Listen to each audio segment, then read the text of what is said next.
Hello everyone, I'm Rubén Peinado Abarrio from the University of Zaragoza, and in this video I'm going to present my paper entitled Fragmented and Bewildering, the New Risk Society inJenny Offill's Weather. Since the publication in 2014 of Department of Speculation, US novelist Jenny Offill has been at the forefront of a trend in contemporary first-person writing in English by female authors. Novels such as Olivia Sujcik's Sympathy, Kay Sembrino's Drifts, or Patricia Lockwood's No One's Talking About This are characterized by compressed and fragmentary forms that evoke the distracting nature and the energy of the internet, as well as the communication patterns of social media. In Jenny Offill's most recent novel, Weather, set in New York City around the time of Trump's election, the autodidactic narrator, Lizzie, strives to come to terms with what she labels as 21st century everything, her name for the coming chaos humorously summarized as dentistry, humiliation, scarcity. Married to a classics scholar turned computer games designer and mother of a young boy, Lizzie combines his work as a university librarian with her role as a personal assistant to Sylvia, the host of Hell and High Water, a podcast about the oncoming climate catastrophe. Meanwhile, she becomes increasingly involved, or enmeshed, as her meditation teacher says, in the life of her brother, a recovering drug addict about to become a father. Lizzie's idiosyncratic take on the notion of risk society highlights the interconnectedness of climate emergency, political and economic crises, family tensions, and emotional and psychological distress. The narrative reflects many of the anxieties brought forth by the Fourth Industrial Revolution, described with different levels of pessimism by authors such as Klaus Schwab and John Ariel Johansson, including the threat posed by uncritical techno-optimism and transhuman enhancement, the contemporary scene as a perplexing, complex reality of networks, or the insecurity in work relations. It is in this context that Offill's narrative explores the individual's search for meaningful connection. In light of this, my paper addresses the following research question: how can a sense of interconnection be achieved through an aesthetics of the fragment?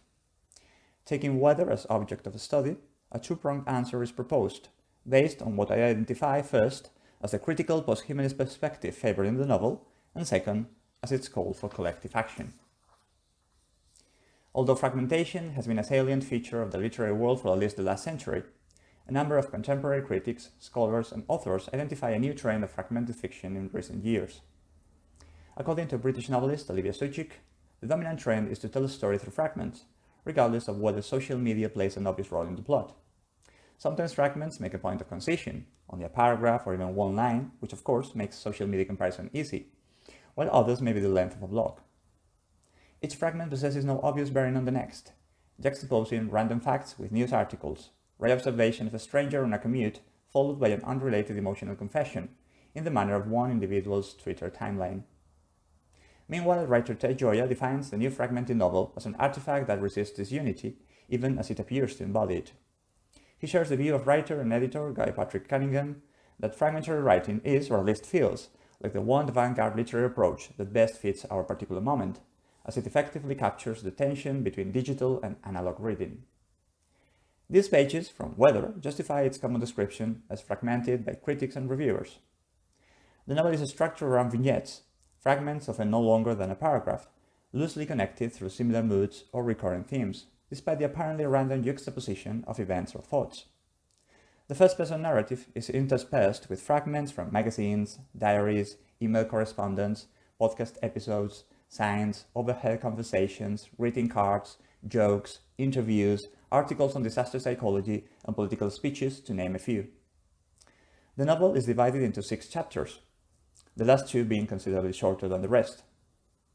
Chapters 5 and 6 are also made up of shorter fragments, many of which are short quotations whose origin becomes increasingly difficult to identify, mirroring the ontological uncertainties of the main character. But fragmentation is also relevant at the thematic level.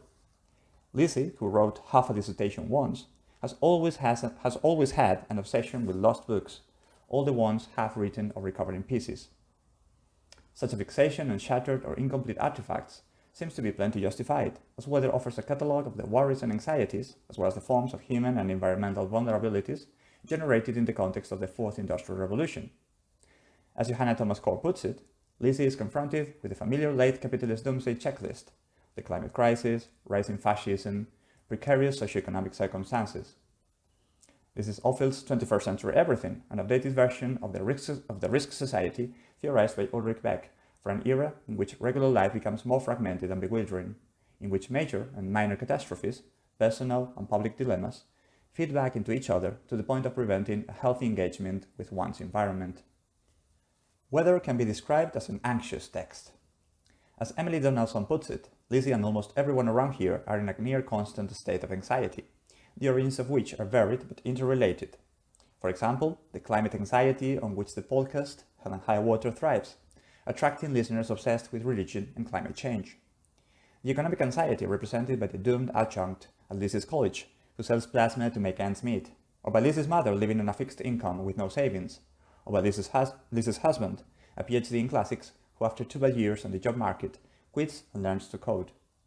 The political anxiety as a consequence of the polarizing 2016 election, or the refugee crisis in Greece, the health anxiety of middle-age afflictions, or the family anxiety of Lizzie's brother, who not only worries about his newborn baby, but is also afraid of her.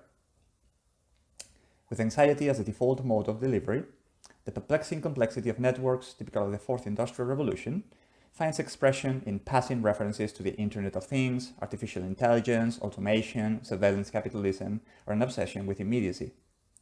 Moreover, the human enhancement technologies of transhumanism are presented as uncritical techno-optimism in one of the novel's most explicitly comic episodes. Lizzie is invited by Sylvia to a dinner with Silicon Valley investors potentially interested in donating to her podcast. Much to Lizzie's dismay, their preferred route of action to tackle the climate crisis is the extinction through genetic engineering. A young techno-optimist guy explains to Lizzie that current technology will no longer seem strange when the generation who didn't grow up with it finally ages out of the conversation. Dies, I think he means, notes Lizzie on the side to the reader. Meanwhile, Sylvia is forced to listen to a guy in a Gore-Tex jacket rambling on about transhumanism and how we will soon shed these burdensome bodies and become part of the singularity. Sylvia concludes, "These people long for immortality, but can't wait 10 minutes for a cup of coffee." As this episode suggests, the novel decidedly portrays this idealistic transhuman approach as elitist and self-absorbed. Not too different is the uncritical technological stance behind the military program devoted to studying the brain of the white-crowned sparrow to find out how it can fly for 7 days without sleeping. The idea is to make it possible for soldiers to stay awake for the long too. One of the novel's central conflicts is the opposition between, on the one hand, these transhumanist practices that support human supremacy and the status quo, the hyper-capitalist accumulation of wealth, and the military use of other-than-human animals as weapons and spy systems, and on the other, a critical post-humanism which provides a more hopeful vision for the future. There is no higher or lower, everything is equally evolved. This belief, which would not be out of place in any book by Rosie Braidotti or Donna Haraway, belongs in fact to a lecture given by Sylvia in Weather. It implies a view of the contemporary as a complex reality of networks where human and non-human, nature and technology are interconnected. The ethical corollary is a call for personal responsibility and accountability, implied by the Epictetus quote pinned above Lizzie's husband's desk. "You are not some disinterested bystander. Exert yourself." According to Judith Butler, we are constituted in relationality, implicated, beholden, derived, sustained by a social world that is beyond us and before us. The transversal interconnection or assemblage of human and non-human actors theorized by Braidotti, together with Haraway's ideas of tentacularity, making with, thinking with, and becoming with as a way to account for the dynamic subject's entanglement in technologies, relations, and changes, provide essential frameworks to account for the world depicted in Weather. Just like Braidotti emphasizes what female humans, Uncle Mouse, and the sheep dolly have in common, and Haraway talks about interrelated animal rights and women's health actions, in Weather, human and non-human actors share a sense of vulnerability even in the most humorous passages. My brother tells me a story about his NA meeting. A woman stood up and started ranting about antidepressants. What upset her most was that people were not disposing of them properly. They tested worms in the city sewers and found they contained high concentrations of Paxil and Prozac. When birds ate these worms, they stayed closer to home, made more elaborate nests, but appeared unmotivated to mate. But were they happier? I asked him. Did they get more done in a given day? In this case, the complexity of the contemporary results in the collateral damage of the medicalization of depression as a way to minimize its impact on hypercapitalist production and consumption. As the narrative progresses, the productive assemblage and healthy involvement of human and non-human actors faces the challenges posed by insularity and negative connections. The former is best represented by those podcast listeners interested only in what's going to happen to the American weather. The latter, by Lizzie's enmeshment in her brother's life, a relation of mutual dependence that prevents their individual growth. Meanwhile, a good number of images contribute to showing the myriad ways in which we are all connected into one system, which makes us all interdependent, vulnerable, and responsible for the Earth as an indivisible living community. Thus, a man in the library is convinced that her deceased wife manifested as a small whirlwind that swept the papers off his desk. Lizzie's son and his schoolmates seem that their lives are like a drop of water, no more in an endless sea. A test in a magazine encourages readers to become aware of their surroundings by tracing the water they drink or naming 5 resident and 5 migratory birds in their area. Fragments from the fundamental vows of the Zen Buddhist path remind readers of the equal importance of all sentient creatures. And a Buddhist monk explains to a visitor in a YouTube video, "We have died and we are in love with everything." Interestingly, these passages highlight 2 of the most distinctive peculiarities of Weddell's posthumanist approach. First, its decidedly ironic, when not outright comic nature, and second, the spiritual perspective, most visible in the passages where Jenny Offill's interest in Buddhism filters the narrative. Incidentally, the relationship between posthumanism, transhumanism, and Buddhism has long sparked academic interest, although its exploration in weather is beyond the scope of this paper. The final paragraph of the novel perfectly encapsulates Offill's approach. Lizzie shares her warm bed with her husband and their dog, which twitches her paws softly against the bed. Dreams of running of other animals, Lizzie speculates.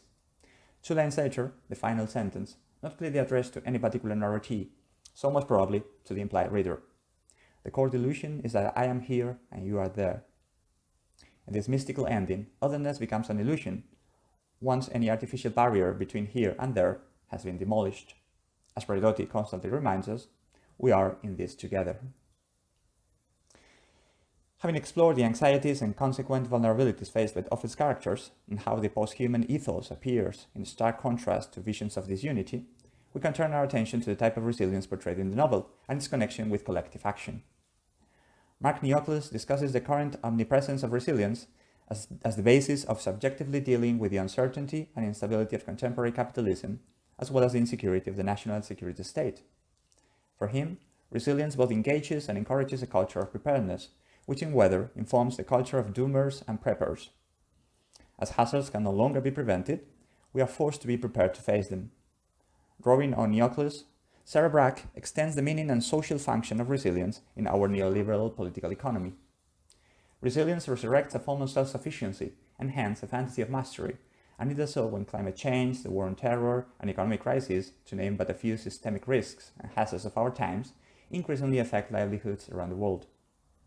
Since resilience implies an inability to imagine alternatives to these neoliberal times, Brack argues that instead of embracing it, we should resist it, refusing the neoliberal social ontology that revolves around the individual and shifting to a social ontology centered in relationality and interdependence.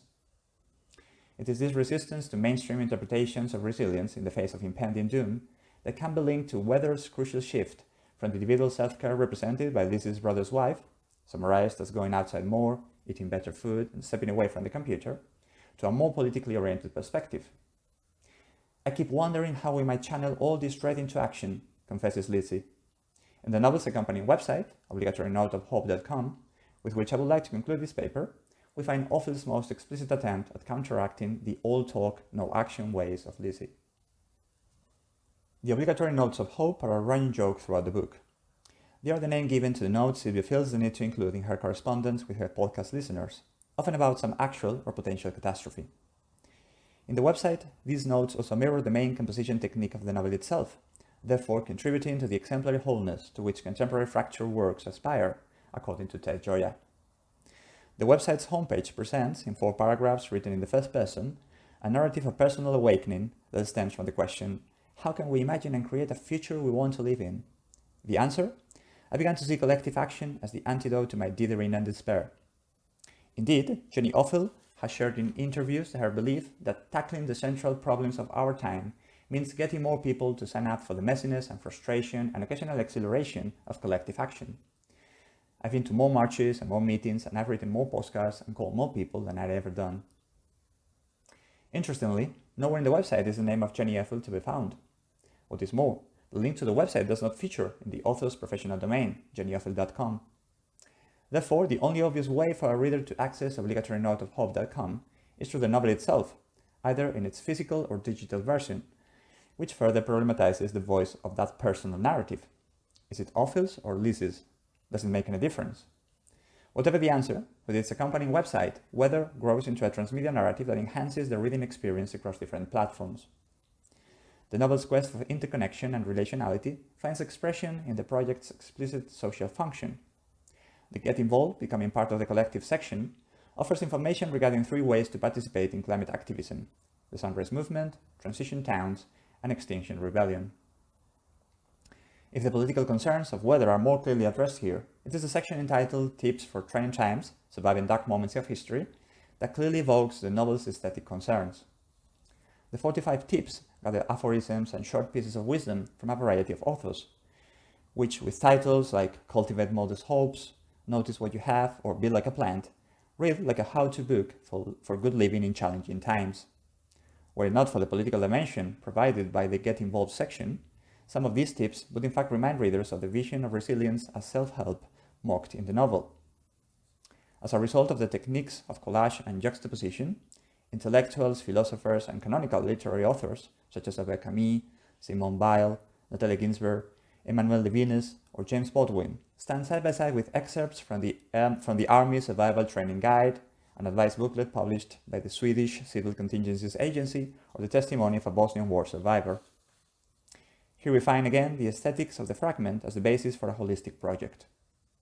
Furthermore, the novel's affirmation of the nature, culture, and life-death continua is highlighted in tips such as Be Like a Plant, Observe the Weather, in which the theologian Thomas Merton reminds himself, I myself am part of the weather, and part of the climate, and part of the place. Or Look at the Sky, which contains Hermann Hesse's advice, accustom yourself every morning to look for a moment at the sky, and suddenly you will be aware of the air around you, and have a touch of coexistence with nature.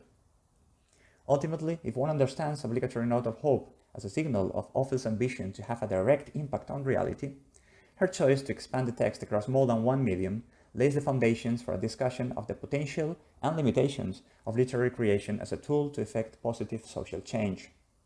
It's the responsibility of the writer as a public figure in a digital world not to limit her message, assuming she wishes to convey a message, to the boundaries of the literary text. Is the role of the literary critic or scholar to attend to these extensions of a narrative project, as organic or artificial as they may be? If so, which new skills and analytical tools are required?